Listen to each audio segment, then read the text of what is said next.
السلام علیکم ورحمۃ اللہ وبرکاتہ۔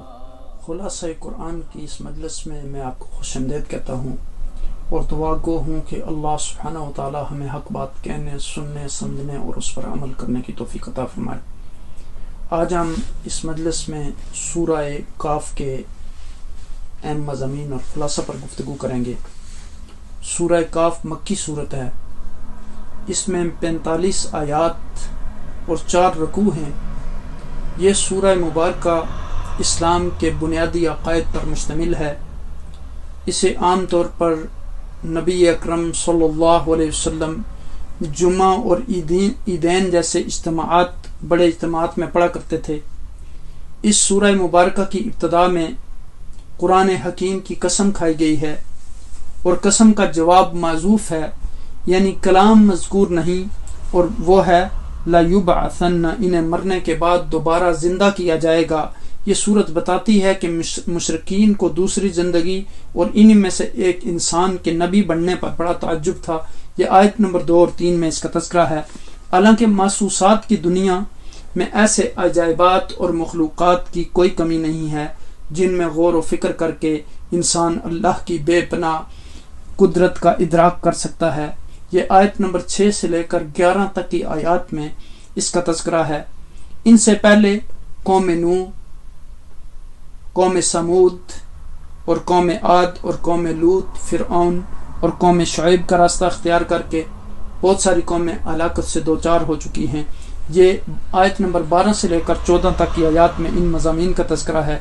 یہ صورت انسان کو اس کی مسئولیت کا احساس دلاتی ہے کہ انسان کے دل میں جو وسواس اور خیالات گزرتے ہیں ان تک کا علم اللہ کو ہے، اور اس کے ساتھ 2 فرشتے مقرر ہیں جو اس کے اعمال و اقوال کی نگرانی کرتے ہیں۔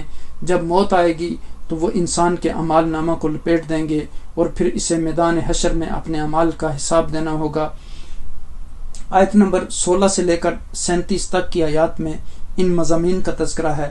سورہ مبارکہ کے اختتام پر رسول اکرم صلی اللہ علیہ وسلم کو مشرکین کی بیہودہ گوئی پر صبر کی تلقین اور صبح و شام اللہ کی تسبیح اور عبادت کی تلقین کی گئی۔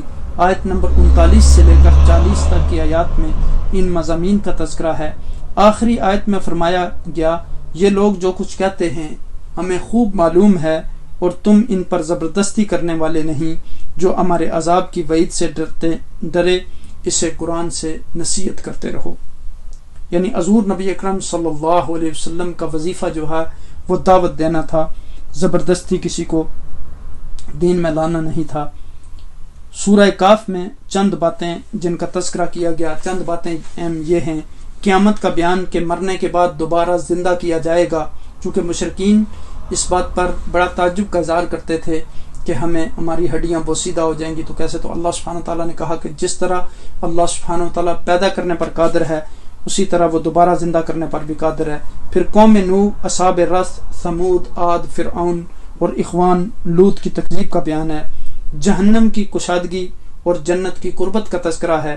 آخرت کے میدان میں کس طرح لائے جائیں گے اور مشرکین کے عذاب کا بیان ہے، یعنی آخرت میں قیامت والے دن کس طرح لوگوں کو اللہ کے سامنے کھڑا ہونا ہے، اور پھر آخر میں مشرکین کے عذاب کا بیان ہے۔